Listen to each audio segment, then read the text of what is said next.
মেষ রাশির 3টে নক্ষত্র আছে। অশ্বিনী নক্ষত্র, কেতুর নক্ষত্র, এটা দেবগণের মধ্যে পড়ে। কেতু আপনার এই মুহূর্তে পঞ্চম ঘরে বিরাজমান করছে।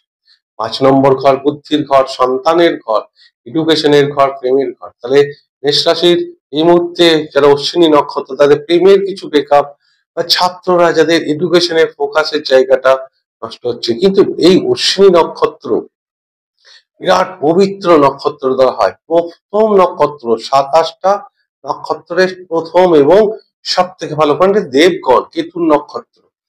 তারা মারাত্মক স্পিরিচুয়াল এবং ঈশ্বরের উপর বিরাট অগাধ বিশ্বাস, দেবদিজে ভক্তি পরায়ণ, মারাত্মক ট্যালেন্ট নিয়ে জন্মায়।